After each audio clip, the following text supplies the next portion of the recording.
The member for Hillary's.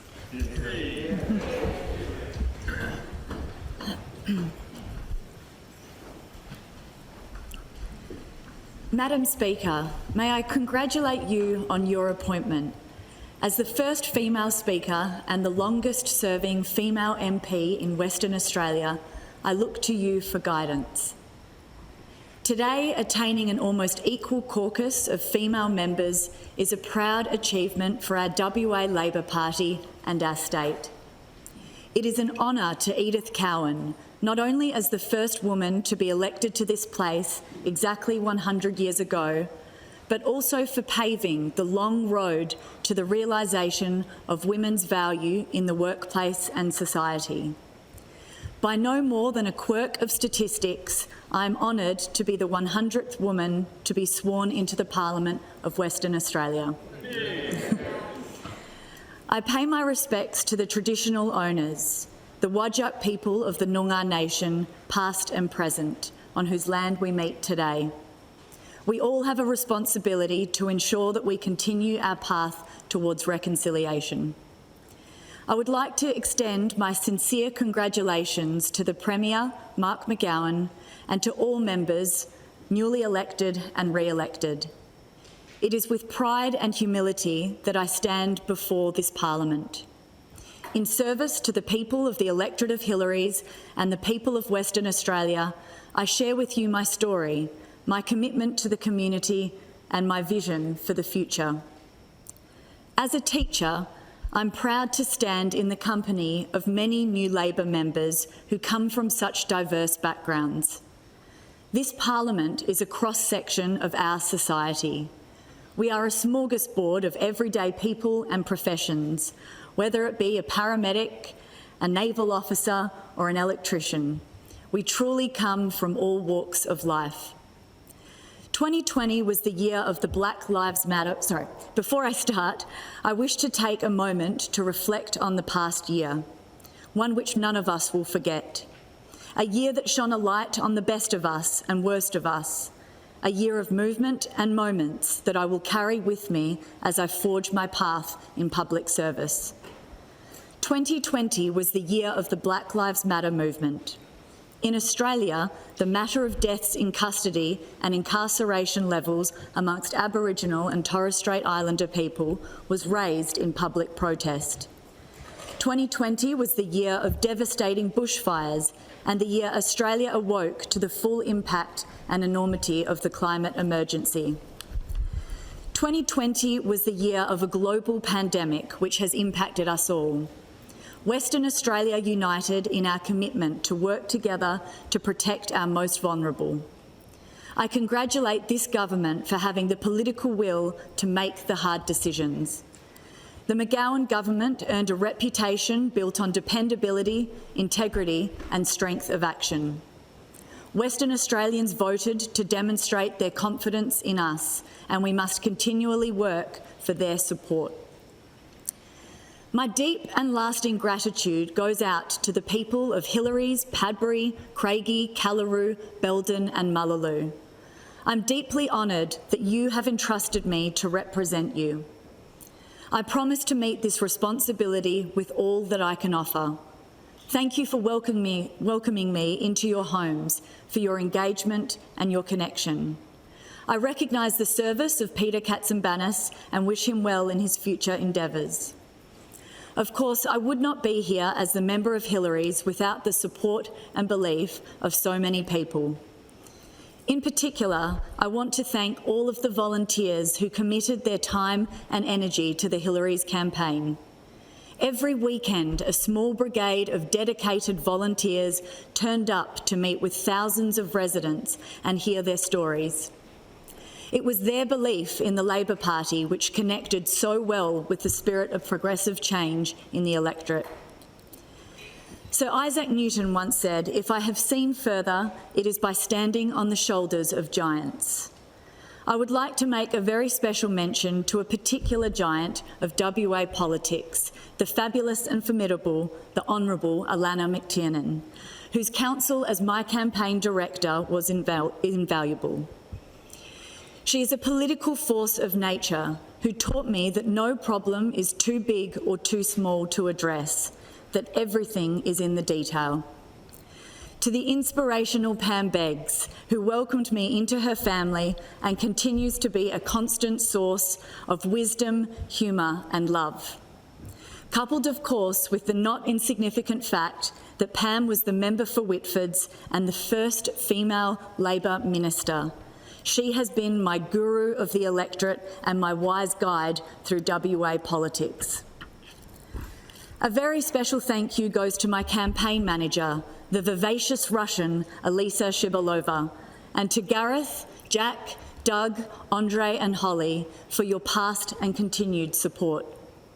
To our State Secretary and Assistant State Secretary, Tim and Ellie, you are the unseen champions behind WA Labor's historical election victory.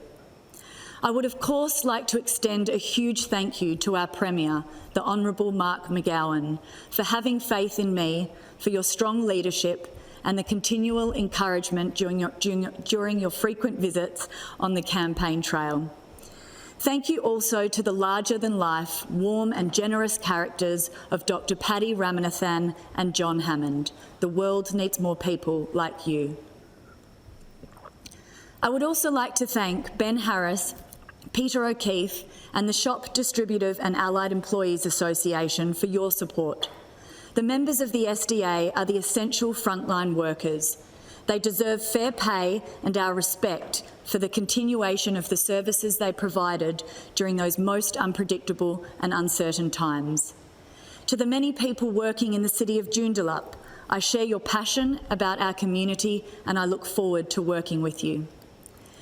I would also like to extend my gratitude to the headmaster of Scotch College, Dr. Alec O'Connell, for your guidance these past 4 years and allowing me the space to follow my passion. Running for Labor, twice, could not have been easy on your PR team in the Liberal heartland of the Cottesloe electorate. Thank you to my former students for the passionate debates and for encouraging me to take the leap into politics. I give my love and appreciation to my partner Jack, whose sharp intelligence, humour, dedication and ever-present gentle patience got me through the difficult and dark moments of self-doubt. Mum and Dad, thank you for instilling in me a sense of social justice and a hard Celtic work ethic, for always loving me and encouraging me to spread my wings, and to my big brother Sean for the happy memories growing up as the 2 new Scottish kids in Oz.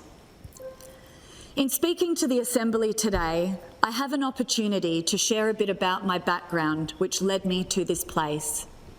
Like so many others in the northern suburbs, my family shares a similar story of recent arrival to Australia, to Western Australia. We emigrated here from Scotland when I was 3 years old. I come from an extended family of teachers who have always been active in the Labor movement in the UK. Both of my grandparents became teachers later in life, with Grandpa being an electrician who only started teaching at the age of 54. I would later follow his footsteps by too becoming a teacher of history and politics. To me, they are the embodiment of the transformative power of education, giving them the ability to take control, make decisions, and ultimately change the course of their lives. While studying at university, I had the opportunity to volunteer in a remote community in the East Kimberley called Umbulgari. I remember a community with a difficult history, but a fierce pride in the land and the deep sense of connection and ownership of the rugged and beautiful area. Umbulgari closed in 2011, a victim of austerity and short-sighted economic pressures. Back then, I could never have guessed that an entire community could simply close based on a decision made 3,000 kilometres away.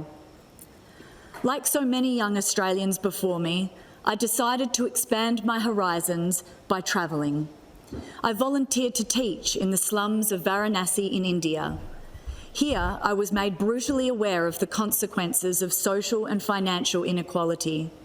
It was in Varanasi that I personally came to understand that teaching wasn't simply passing on facts and figures. I came to the realisation that receiving an education represented hope and the means to escape the impossible burden of poverty. Growing up, my mum would tell me stories of her upbringing in Northern Ireland during the Troubles. I developed a natural interest in the history and politics of Ireland.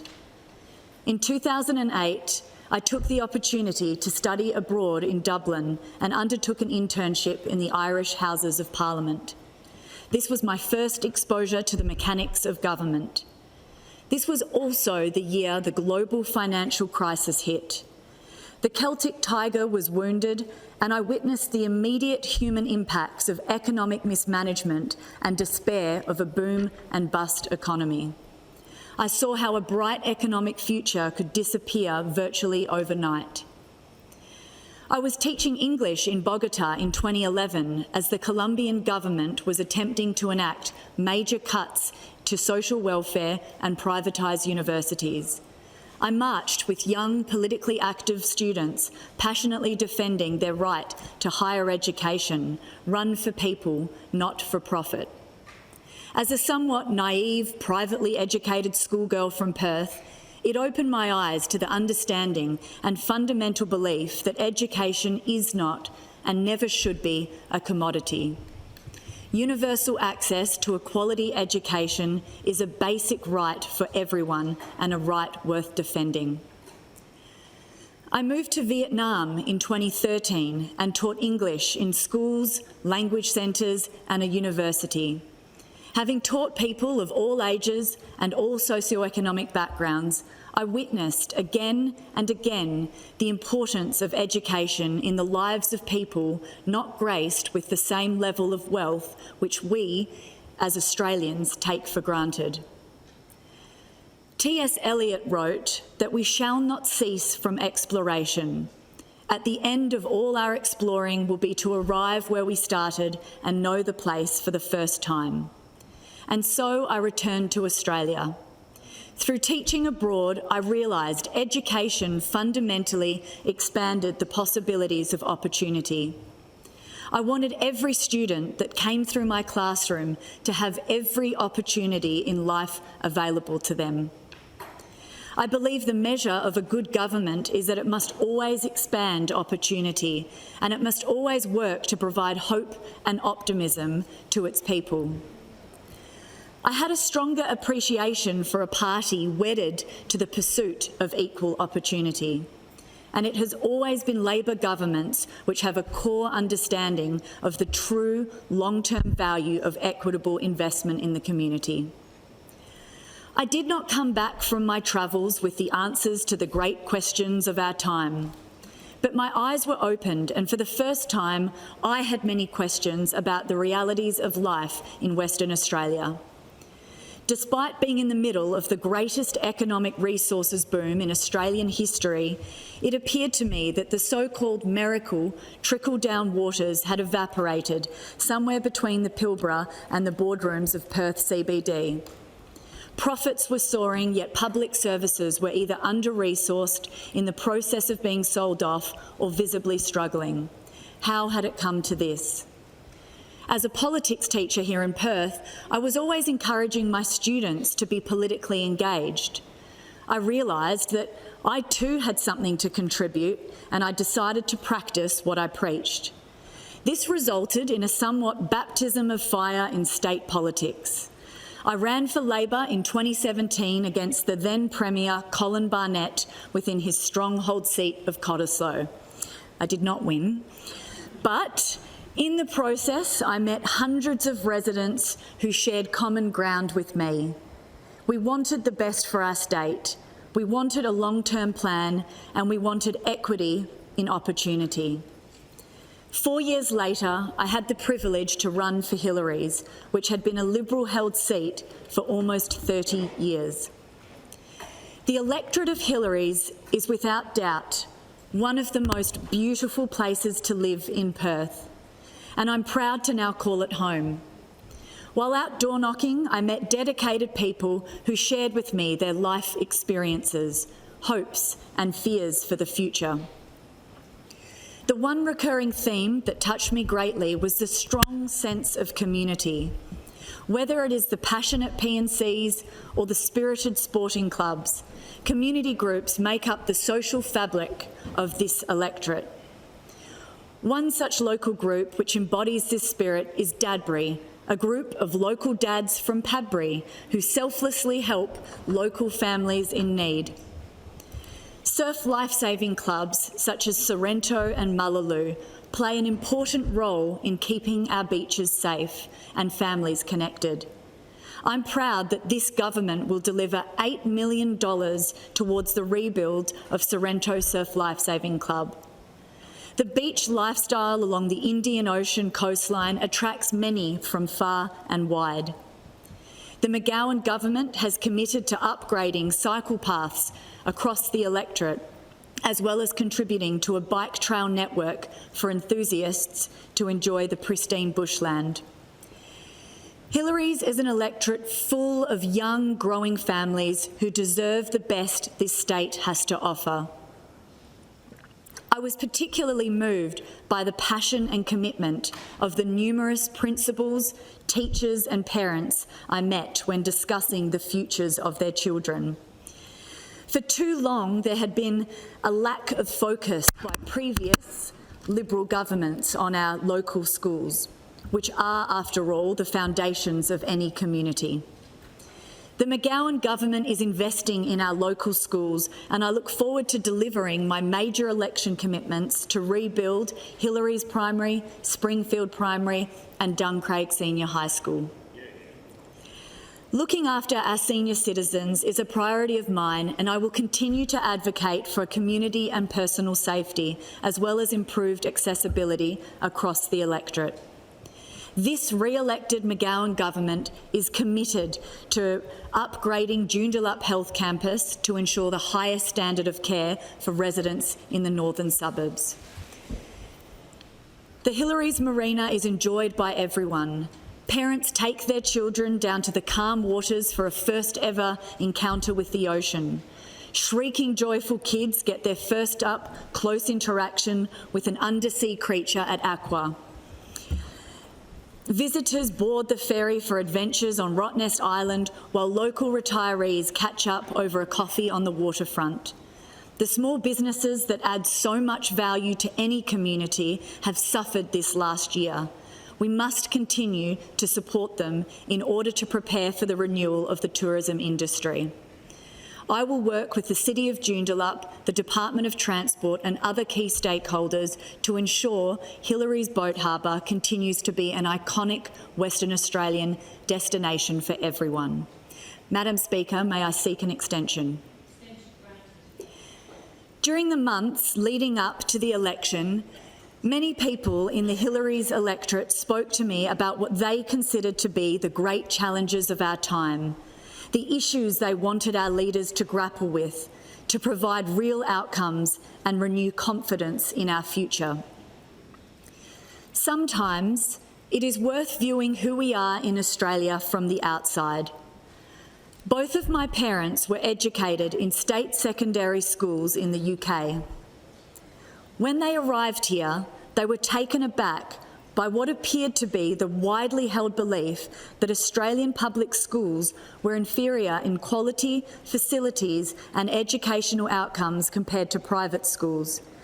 Indeed, Federal Labor member Chris Bowen wrote, "In Australia, how much money your parents earn, where you live, whether you come from an Indigenous or non-English speaking background, has a bigger impact on your educational outcomes than they would in comparable countries. Continuous improvement of outcomes for all students should be the constant goal of any government. This is, and always has been, a fundamental principle of the Labor Party. The McGowan government is investing in STEM classrooms in every public school to equip them with state-of-the-art facilities. This is an encouraging investment in a vital component of our education system. However, on a personal basis, as a student and teacher of humanities, I was appalled that the federal Liberal government saw fit to double the cost of a humanities degree. As William Butler Yeats said, education is not the filling of a pail, but the lighting of a fire. The power of critical thinking developed by the humanities is paramount to understanding both our past and the way forward. Good teachers are not in the business of producing workers. They produce well-rounded citizens.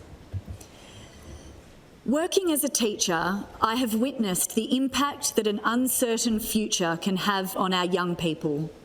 The mental health of our teenagers and young adults must be a priority.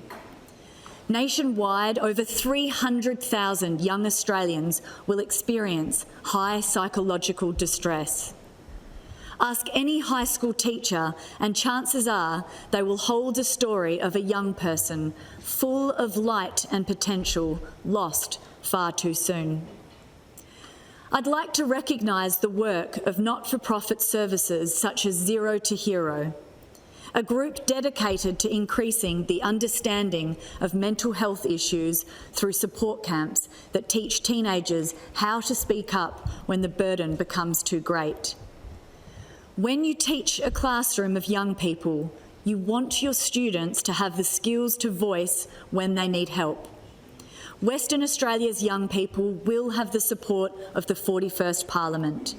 This state government is investing in mental health services at record levels by strengthening our mental health safety net, including telehealth services, referral pathways and more school resources. Before the pandemic silenced our streets around the world, the sight of schoolchildren marching for a safer climate future was not uncommon. Madam Speaker, Western Australia's young people understand the science and they understand the risks lying ahead. They are watching us. For our economic size, Australia boasts the richest renewable energy resources for any developed country. This promise of hope has been well documented by the economist Ross Garnaut. But he also emphasised the cost of not getting zero emissions will be greater than the cost of making the adjustments to get there. Last year, the McGowan Labor government approved progress on the Asian Renewable Energy Hub in the Pilbara, over 6,000 square kilometres of renewable energy resources. This energy will be used to begin producing exportable green hydrogen. Western Australians should be encouraged by this government introducing two new portfolios, hydrogen and climate action. We are committed to achieving net zero emissions for Western Australia by 2050.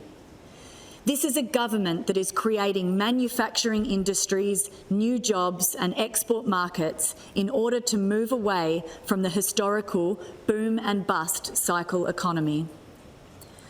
For too long, we have been comfortable with the cliché title of the lucky country. In 1988, Bob Hawke found himself surrounded by scientists at a research facility who urged him to pivot away from Australia's over-reliance on the export of its natural resources and to become the clever country instead. While we continue to be a resource state, we need to build a vision for the future which would further unlock this state's potential. We can walk and chew gum at the same time. We are a forward-thinking government which will leverage our education system to unlock new technology to grow our economy and build our intellectual capital. Perhaps we can become known as the smart state in the clever country. This state is playing its part. This state government is playing its part. Learning never fails to provide a solution in dark times. Education's purpose is to prepare the next generation to find a meaningful purpose in the unknown world which awaits them. Education gives us the tools to confront uncertainty with hope, skills and a plan. The McGowan government has provided optimism and determination in the face of uncertainty. This was not just about COVID-19 and the disruption we still face. It is far bigger than that. We have the responsibility to encourage public dialogue and determine the future of the state, to navigate away from partisan rhetoric and division towards progress and real outcomes. It is in how we develop an education system that supports all schools to deliver the highest standard of teaching. It is in protecting our young people by giving them the mental health safety net with the support and confidence to look forward to their lives with optimism. It is in how we face the environmental challenges and how we grasp the great opportunities new energy resources present us. I will continue to be a strong advocate for the Hillary's electorate, and I take seriously the responsibility entrusted in me. We will ensure our community remains a brilliant place to work, raise a family, and live a life with meaning. I promise to undertake every action I can to work tirelessly on my constituents' behalf, to serve, to bring optimism and determination in this age of uncertainty. Thank you.